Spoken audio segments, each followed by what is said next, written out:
तो आदाब, नमस्कार, गुड इवनिंग, सत श्री अकाल। एक बार फिर आप तमाम लोगों का स्वागत है क्राइम तक की कहानी के इस एपिसोड में। उम्मीद है पूरी फैमिली अच्छी होगी, अपना ख्याल रख रही होगी। आईपीएल की तस्वीर अब लगभग साफ हो गई है। प्लेऑफ में 4 टीमें पहुंच गई हैं। टॉप 2 टीमें जो हैं गुजरात टाइटंस और राजस्थान रॉयल्स, और इन दोनों के बीच में पहला मैच होगा। टॉप 2 में पहुँचने वालों को आपको पता है एडवांटेज होता है। जो भी इसमें से हारेगी वो बाहर नहीं होगी, बल्कि एक मौका उन्हें और मिलेगा फाइनल में पहुँचने का। जो बॉटम से टॉप 2 टीमें हैं उनमें से नसीब देखिए कि किस तरीके से कोहली की टीम आरसीबी इसमें पहुंची है, और लखनऊ जेंट्स। तो लखनऊ और कोहली की टीम यानी कि आरसीबी और उनके बीच में मुकाबला होगा। अब इन 4 में से 2 टीमें फाइनल पहुंचेंगी। मुझे लगता है कि क्रिकेट में कुछ भी हो सकता है।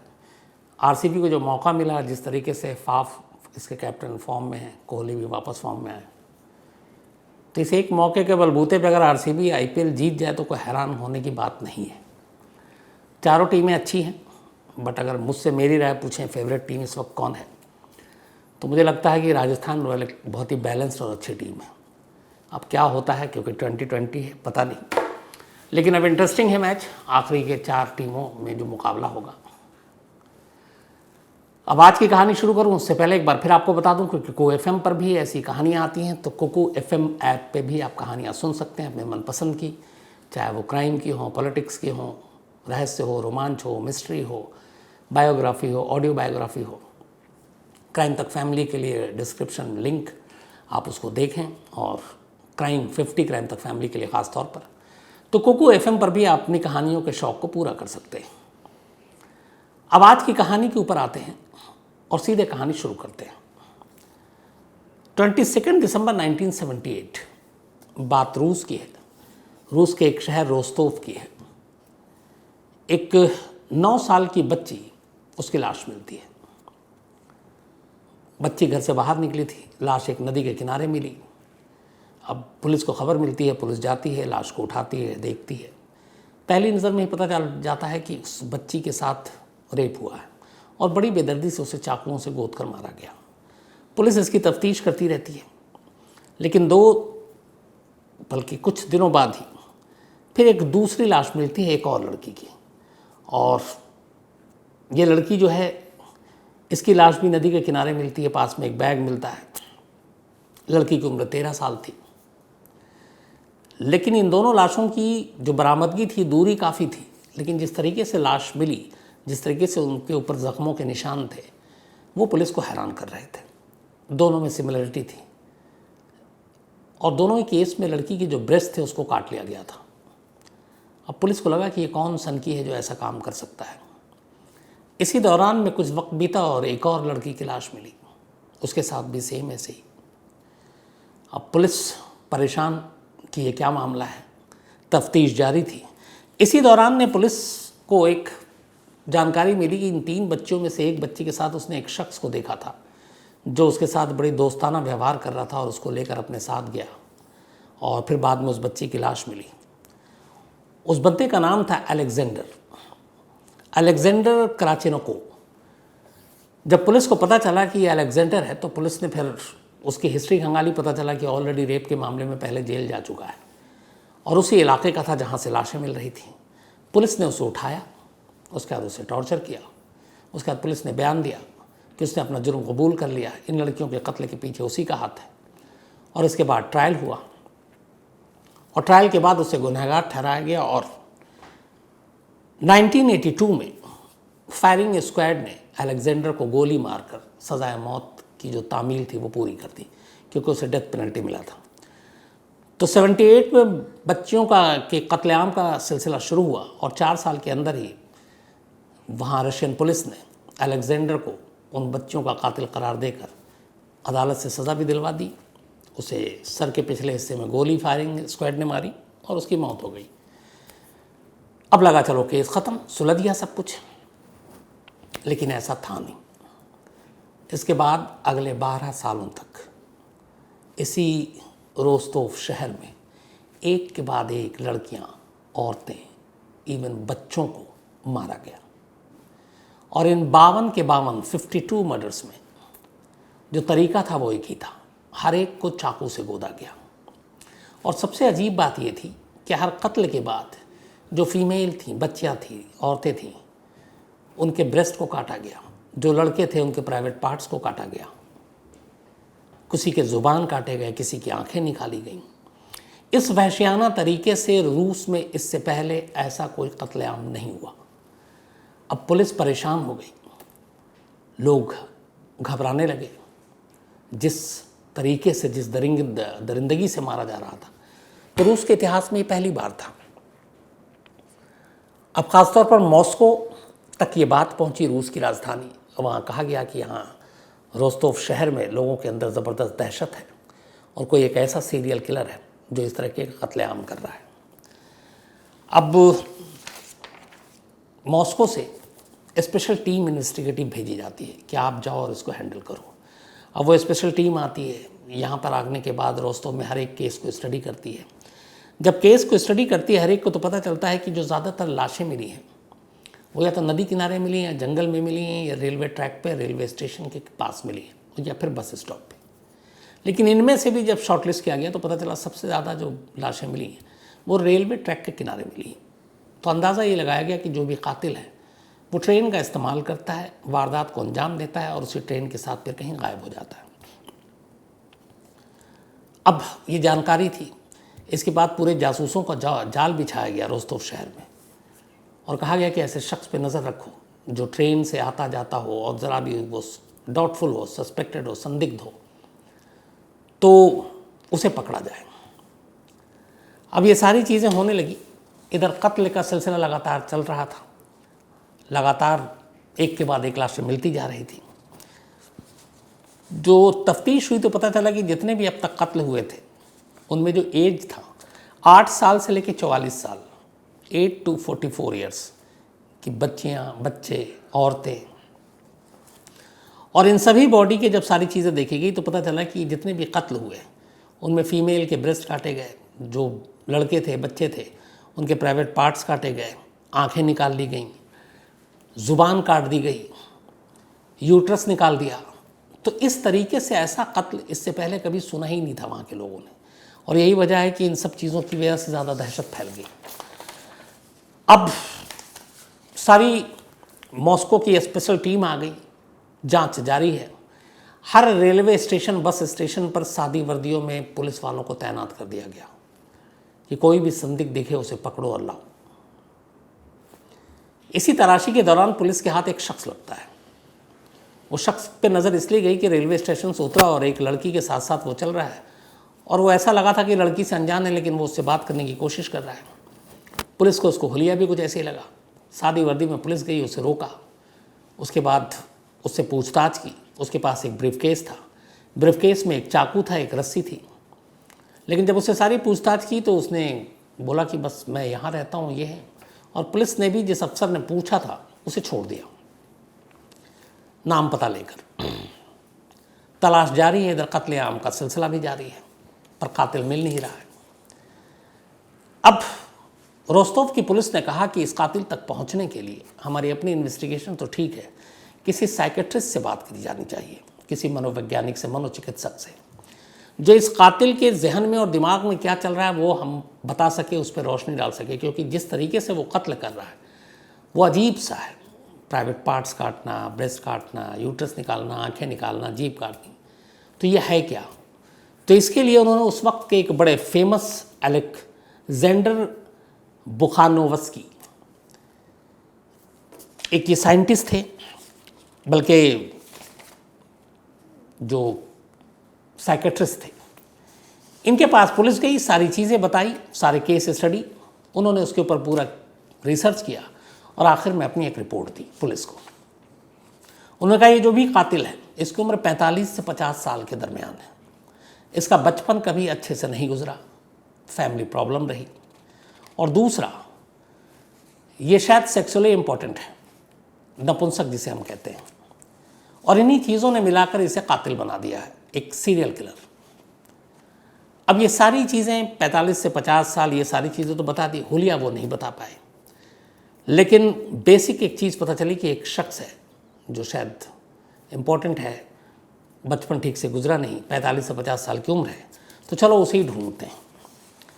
अब इसके बाद पुलिस ये भी ढूंढ रही है, लोगों को आगाह भी कर रही है कि अपने बच्चों को, लड़कियां, औरतें अकेले ना निकलें, सन्नाटे में ना जाएं अकेले। और इधर तमाम जो तलाश है वो शुरू हो गई। सबसे ज़्यादा फोकस था रेलवे स्टेशन के करीब। और आखिरकार नवंबर 6 नवंबर 1988 एक इंस्पेक्टर को एक स्टेशन के करीब एक शख्स गुजरते हुए दिखा। उसके चाल ढाल से उन्हें लगा कि ये कुछ घबराया हुआ भी है। फिर उसके कपड़े देखे तो लगा उसके कपड़े में मट्टियाँ हैं। कपड़ों में नज़दीक से देखा तो लगा कि कुछ ब्लड स्टेन है, खून के धब्बे हैं। पुलिस उससे गई, उसके पास नाम पूछा, पता पूछा। उसके पास भी एक ब्रीफकेस। जब ब्रीफकेस को खोला तो देखा कि उसमें एक चाकू है और एक रस्सी है। फ़ौरन पुलिस ने अपने सीनियर अफसरों को इन्फॉर्म किया। इत्तेफाक से कुछ साल पहले एक और पुलिस इंस्पेक्टर जो दूसरा था, उसने भी एक बार एक बस स्टॉप पे एक लड़की के साथ बात करते हुए एक शख्स को रोका था। उसके पास भी ब्रीफकेस था और एक चाकू और एक रस्सी थी, लेकिन उसे छोड़ दिया था। लेकिन वो रिपोर्ट की गई थी, वो रिकॉर्ड पे था। जैसे ही इस बार 6 नवंबर को इस शख्स को रोका और पूछा गया तो पुराने रिकॉर्ड खंगाला गया तो पता चला कि इस शख्स को पहले भी एक बार पकड़ा गया था, लेकिन पूछताछ के बाद छोड़ दिया गया। इस बार पुलिस को लगा कि शायद वो सही ट्रैक पर है और यही वो शख्स है, क्योंकि रेलवे स्टेशन के करीब जो समय है वो भी उसी वही समय। कपड़े उसके हुलिया ऐसा लग रहा है कि जैसे नदी किनारे से आ रहा है, पैर में बहुत सारे मिट्टी हैं। आमतौर पे वहाँ पे लोग सब साफ़ सुथरे कपड़े पहनते हैं। खून के निशानों ने भी चौंकाया कपड़ों पर। और बैग में चाकू और रस्सी रखने का मतलब क्या है? इन सारी चीज़ों के बाद वो इंस्पेक्टर अपने सीनियर अफसरों के पास लाता है। इत्तेफाक से जिस शख्स को पकड़ा गया था उसके ऊपर एक बहुत पहले एक चोरी का मामला दर्ज था। तो पुलिस के पास एक वो भी मिल गया कि सिर्फ पूछताछ नहीं, उस चोरी के मामले में इसको हम अरेस्ट दिखा सकते हैं। उन्होंने उस चोरी का केस खोला और उसको अरेस्ट करके दिखा लिया और उससे पूछताछ शुरू की। लेकिन वो अपने आप को बेकसूर बताए इन सारे कत्लेआम के लिए जो सीरियल किलिंग हुई। पुलिस ने हर तरह से पूछ लिया, पुलिस नाकाम रही। अब पुलिस को लगा कि क्या करें। इसी के बाद फिर पुलिस ने तय किया, सीनियर अफसरों ने कहा कि एक काम करो, इसको उस साइकेट्रिस्ट अलेक्जेंडर के पास ले चलो, वही इससे बातचीत करेंगे। अब इसके बाद अलेक्जेंडर जो साइकेट्रिस्ट थे नामी, उनके पास ले जाया गया। इस शख्स को जिसको पकड़ा गया था उसको बैठाया गया। बैठाने के बाद अब डॉक्टर साहब उससे पूछताछ कर रहे हैं और वो पूछताछ जो था उसकी पूरी डिटेल रिपोर्टिंग है कि उन्होंने उसके कत्ल, क्राइम, इन सब से पूछा ही नहीं। शुरुआत की बचपन से, कहाँ रहे, कैसे रहे, क्या पढ़ाई की, फैमिली में कौन, पहली गर्लफ्रेंड कौन, पहली नौकरी कौन, रोस्तोव में कैसे आए, ये सारी चीज़ें बातचीत पूरी। उसके बाद जब जब ये कत्ल हुए थे, अब तक 52 हो चुके थे, उन दिनों की खबर, इन 52 कत्ल की खबर उसे थी कि नहीं थी, ये भी सवाल। उन दिनों में वो कहाँ था, मतलब बारीक से बारीक, छोटी से छोटी। सामने वाले को भी लग रहा है कि ये शायद सिर्फ जानकारी ले रहा, हम पे शक नहीं कर रहा है।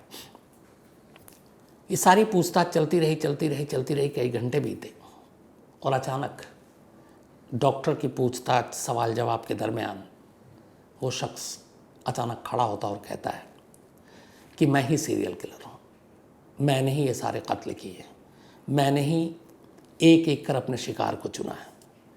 और उसने खुद से कन्फेशन किया, सिर्फ डॉक्टर के उस सवाल जवाब से, क्योंकि वो उसके जहन में इस हद तक घुस चुके थे कि वो अपने आप को रोक नहीं पाया। फिर उसने अपना असली नाम बताया। उसका नाम था आंद्रे विकातिलो। उसने कहा कि हाँ, मैंने सब कुछ मारा, ये कत्ल की जिम्मेदारी लेता हूँ। और इसके बाद फिर उसने अपनी पूरी जो कहानी सुनाई, वो कहानी ये थी, फर्स्ट वर्ल्ड वॉर ख़त्म हो चुका था, सेकेंड वर्ल्ड वॉर ने लगभग दस्तक दे दी थी। 36-37 से ही सुगबुगाहट शुरू हो गई थी। और उसी सेकेंड वर्ल्ड वॉर के दौरान 1936 में आंद्रे का जन्म होता है यूक्रेन के एक इलाके में, वही यूक्रेन जहाँ इस वक्त रशिया और रूस के बीच जंग चल रही है। तो वहाँ पे हालात ठीक नहीं थे। नाजी सेना और जो जर्मन और रूस, इधर लड़ाई चल रही थी। सेकेंड वर्ल्ड वॉर की आहट हो चुकी थी। जिस जगह पे आंद्रे का जन्म हुआ, पिता इसके गरीब थे, माँ भी गरीब, और उस इलाके में उससे पहले बहुत ज़्यादा बुरी हालत थी। लोग गरीब थे, खाने को नहीं था, अकाल के जैसे हालात थे। जंग ने और सब कुछ बर्बाद कर दिया था। इधर दूसरा जंग फिर से सर पे मंडरा रहा था। तो कुल मिलाकर आंद्रे के परिवार में ये था, और आंद्रे के आसपास कहते हैं कि लोग कई कई दिनों तक घास खाकर जिंदा रहते थे। वो घास की रोटियां बनाते, घास उबाल कर खाते, अनाज था नहीं, हालात बड़े ख़राब थे। तो ऐसे माहौल में आंद्रे ने परवरिश अपनी पाई। थोड़ा बड़ा हुआ, वहीं पास के स्कूल में भेज दिया गया। इधर उसके बाप को जबरन जो है सेना में भेज दिया गया लड़ने के लिए, और फिर उन्होंने विद्रोह किया तो उनको जेल डाल दिया गया। इधर आंद्रे को उसकी माँ ने एक किस्सा सुनाना शुरू किया कि उसका एक बड़ा भाई भी है। अब आंद्रे की एक बहन थी और आंद्रे था, बट उसने कहा कि तुम्हारा एक बड़ा भाई भी है, और तुम्हारे बड़े भाई जो है जब पैदा हुआ और बड़ा हुआ, जब भूखमरी आई तो यहाँ पे आलम ये था कि लोग घास फूस खा रहे थे, और बल्कि कई लोगों ने तो इंसान को मार कर खाया है, जो बहुत सारे लोग मारे गए भूख से, उनकी लाशों को खाया है। तो माँ ने अपने बेटे आंद्रे से कहा कि तुम्हारे बड़ा भाई, उसको भी लोगों ने अपना निवाला बनाया। भूख का आलम ये था कि उसकी लाश से लोगों ने पेट भरा। अब ये जो कहानी है ये कभी कंफर्म नहीं हुई, लेकिन आंद्रे की माँ लगातार उससे ये बात कहती रहती थी। ये बात आंद्रे के जहन में बैठ गई। धीरे धीरे वो बड़ा हुआ, स्कूल गया, फिर कॉलेज गया। उसके बाद उसी दौरान में उसकी गर्लफ्रेंड बनी, लेकिन गर्लफ्रेंड बनने के बाद उसे पहली बार पता चला कि वो इम्पोर्टेंट है, नपुंसक है। उसके बाद गर्लफ्रेंड ने छोड़ दिया। फिर इसके बाद एक दूसरी गर्लफ्रेंड बनी, बाकी भी दोस्त जानते थे, वो भी उसका फिर मजाक उड़ाने लगी कि ये नपुंसक है। ये बातें धीरे धीरे उसके मन में आने लगी, और इस शर्मिंदगी की वजह से उसने उस शहर को छोड़ दिया। फिर वो दूसरी जगह गया, वहाँ कुछ दिन तक एक दूसरे शहर में जाकर इसने टीचर की नौकरी की, और फिर वहाँ एक और लड़की से इसे प्यार हो गया। दोनों ने शादी कर ली। शादी के बाद फिर उसे भी मालूम था उसकी पत्नी को, लेकिन फिर हालात ऐसे बने कि अलग अलग हो गए, और वो आखिरकार उन तमाम जगहों को छोड़कर रोस्तोव शहर पहुंच गया। यहाँ आने के बाद पुरानी यादों ने उसका पीछा छोड़ा नहीं। उसे वो तमाम ताने, वो हंसी, वो शर्मिंदगी, वो गर्लफ्रेंड का छोड़ना, ये सारी बातें याद थी, और साथ में उसकी माँ की वो कहानी कि उसके भाई की लाशों से लोगों ने अपना भूख मिटाई थी, क्योंकि खाने के लिए नहीं था। इन सारी चीज़ों ने उसके दिमाग में ऐसा घर कर लिया है, सारी बातों ने, कि उसे लगा कि कुछ करना है। इसी के बाद एक तो वो जो लोग हंसते थे उसकी इस इम्पोर्टेंट होने पर, उसने पहली बार रोस्तोव में एक 9 साल की लड़की को अपना निशाना बनाया। उसके बाद उसके ब्रेस्ट काटे, फिर कई लड़कों को निशाना बनाया, उनके प्राइवेट पार्ट्स काटे। फिर 8 से लेकर 44 साल तक अलग अलग रेलवे स्टेशन के करीब, जहाँ भी ख़ासतौर पर उन लड़कियों को निशाना बनाता जिन्हें ये अकेला देखता। वो लाइब्रेरी से लौट रही हैं, स्कूल से लौट रही हैं, घर जा रही हैं, घर से आ रही हैं, जब मौका मिलता वो करता, और फिर उनके साथ ज़बरदस्ती करने की कोशिश करता, जो होता नहीं, और फिर उनकी लाशों को काट पीट कर कहीं नदी किनारे, कहीं जंगल में, कहीं रेलवे ट्रैक के किनारे फेंक देता। और इस तरीके से वो एक के बाद एक कत्ल करता गया। जब उसने अपने सारे जुर्म को कबूल कर लिया, इसके बाद मुकदमा चला, और इस ट्रायल की शुरुआत हुई थी 14 अप्रैल 1992 से। उससे पहले सारी इन्वेस्टिगेशन हुई, उन 52 की 52 लाशों के बारे में जानकारी हासिल की गई। कहते हैं कि जब ट्रायल शुरू हुआ तो कई बार आंद्रे ने बाकायदा भरी अदालत में, कोर्ट रूम के सामने, जज के सामने अपने पैंट खोलकर ये बताने की कोशिश की कि मैं इम्पोर्टेंट हूँ, मैं नपुंसक हूँ। उन चीज़ों का असर पड़ा नहीं, और आखिरकार आंद्रे विकातिलो को इस मुकदमे की कार्रवाई पूरे होने के बाद अक्टूबर 15, 1994, बल्कि 1993, अक्टूबर 15, 1993 को अदालत ने 52 कत्ल के लिए आंद्रे को सजाए मौत दी, 52 मर्डर्स के लिए, अक्टूबर 15, 1993। इसके बाद करीब 5 महीना बीतता है, ये अपील करता है, उस अपील को भी रद्द कर दी जाती है, और आखिरकार 14 फरवरी 1994 वैलेंटाइंस डे के दिन 14 फरवरी 1994 को रोस्तोव शहर में, रोस्तोव जेल के अंदर चिकातिलो को एक गार्ड सर में पीछे से गोली मारता है। यही उसकी सज़ा थी। अदालत ने उसको फायरिंग स्क्वाड से मारने का जो है वो हुक्म दिया था। तो वैलेंटाइंस डे 14 फ़रवरी 1994 को रूस के शायद अब तक के सबसे वहशी, दरिंदे और सबसे बड़े सीरियल किलर का खात्मा होता है और उसे सर में पीछे की तरफ से गोली मारी जाती है। और इस तरीके से आंद्रे विकातिलो की कहानी ख़त्म होती है। आंद्रे विकातिलो को रोस्तोव रिपर, रोस्तोव का दरिंदा, रोस्तोव का जंगली, मतलब रोस्तोव का कसाई, कई नाम से पुकारा गया। आज भी लोग जब उन हादसों को याद करते हैं तो सिहर उठते हैं। तो ये थी कहानी उस सीरियल किलर की जिसे रूस का सबसे बड़ा सीरियल किलर कहा जाता है। अब कहानी ख़त्म करूं उससे पहले अपना सिलसिला, अभिनव रॉय, इनका जन्मदिन है तो हैप्पी बर्थडे अभिनव। और रौनक राय ने भेजा है, इसके अलावा शालू का भी आज जन्मदिन है तो हैप्पी बर्थडे शालू। मीत, इनका भी आज बर्थडे है, हैप्पी बर्थडे मीत। और नरेंद्र मकवाना जी ने भेजा, उनके बेटे हैं। अरमान खान का भी आज जन्मदिन है तो हैप्पी बर्थडे अरमान। समीर अहमद खान, इनका भी आज जन्मदिन है तो हैप्पी बर्थडे समीर।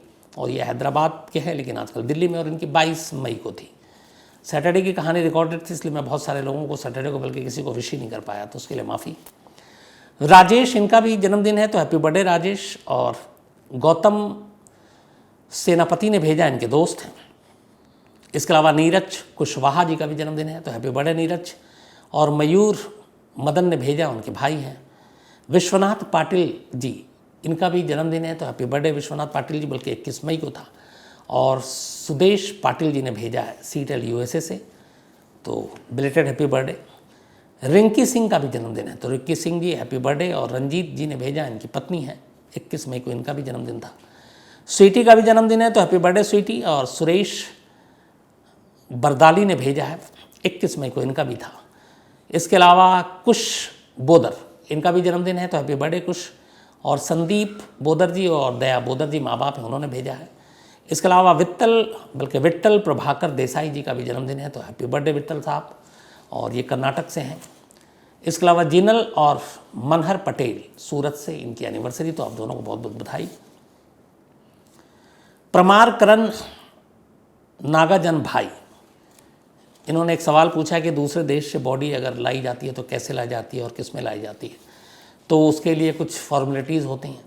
एक तो डेथ सर्टिफिकेट हॉस्पिटल का, फिर आप एयर एम्बुलेंस है, इसके अलावा नॉर्मल जो पैसेंजर फ़्लाइट्स होती है उसमें भी आता है अलग से, उसमें कॉफिन, लेकिन वो सारी चीज़ें लेप वेप लगा कर बाकायदा, और उसके पूरे डॉक्यूमेंट्स होते हैं, तो कोई प्रॉब्लम नहीं होती है। लेकिन सारे कागजी कार्रवाई होने के बाद, और ये कागजी कार्रवाई हॉस्पिटल से ही होता है, हॉस्पिटल के ही पेपर चलते हैं जो एयरलाइंस तक पहुँचते हैं। इसके अलावा सुमित सिन्हा पटना से, इन्होंने एक मेडिकल स्टोर ये चलाते हैं। Thank you so much Sumit साहब, तारीफ़ के लिए और आप कहानी जो सुनते हैं उसके लिए। और इसके अलावा वैष्णवी छत्तीसगढ़ से, थैंक यू मेल लिखने के लिए। भूपेंद्र सिंह कुवैत से हैं, और कतर की वो शरीक और ओनीबा की, तो वो दोनों ठीक हैं, मुंबई में हैं, और जानकारी लेकर आपको दूंगा फिर। अनिल चौहान हैं, एक स्टोरी की फरमाइश की है। मीता भट्टाचार्य जी प्रणाम, थैंक यू सो मच आपके मेल के लिए। करण मलिक साहब, आपके मेल मैंने देखे और मैं आपको और ये मेरी टीम कांटेक्ट करने की कोशिश करेगी। जो भी स्टोरी है मैं ज़रूर उसमें जो हेल्प होगी आपसे करूँगा, वादा है। राजकुमार चौहान, इसके अलावा कयूम चौधरी साहब बांग्लादेश से हैं। इन्होंने लिखा कि कहानियों के टाइटल अब इंग्लिश में आ रहे हैं, अगर आप देखें तो। अंबर सिंह एक स्टोरी की फरमाइश की। इसके अलावा पंकज प्रजापति, ये बुरहानपुर एमपी से हैं, एक स्टोरी की फरमाइश की है। नितिन सुलाती हैं। रवि कंबोज हैं कनाडा से। मोहम्मद हसन, और ये आज आंद्रे चिकातिलो की जो कहानी सुनाई, बहुत दिनों से ये फरमाइश कर रहे थे, तो आज आपकी फरमाइश पूरी हो गई हसन साहब। इसके अलावा चंदन शर्मा जी हैं, और ये पेड्रो लोपेस की कहानी सुनना चाहते हैं तो ज़रूर सुनाऊंगा। रवि राय हैं, और कहते हैं दिन भर की खबरों की भी अपडेट दे दिया कीजिए, तो मैं जब कोई बड़ी खबर होती है ज़रूर देता हूँ। अभी फ़िलहाल ये है कि नवजोत सिंह सिद्धू पटियाला जेल में, और सुन रहे हैं कि वो खाना वाना नहीं खा रहे हैं, उनको शायद लीवर की प्रॉब्लम है, तो वो खासतौर पे गेहूं में नहीं खा रहे हैं और सिर्फ सैलेड्स के ऊपर हैं, सलाद खा रहे हैं। बाकी मैं अपडेट और दूंगा आपको।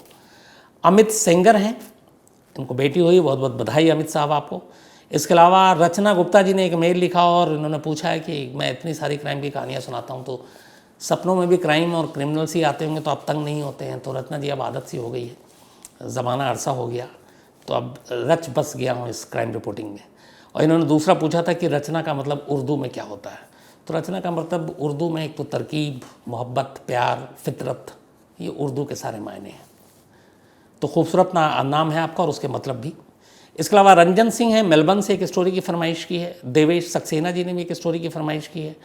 Kushal Deep Jindal, thank you so much आपके मेल के लिए, और आपकी स्टोरी की भी जल्दी जो फरमाइश है पूरी होगी। इसके अलावा पिंटू दुबे जी, ये इंश्योरेंस कंपनी में है, और थैंक यू सो मच आपके मेल के लिए, और जो स्टोरी आपने फरमाइश की वो भी जल्द सुनाऊंगा पिंटू साहब। तो आज कहानी में इतना ही। अब आपसे मुलाकात होगी कल रात 9 बजे किसी नई कहानी के साथ। तब तक अपना ख्याल रखिएगा। Thank you very much.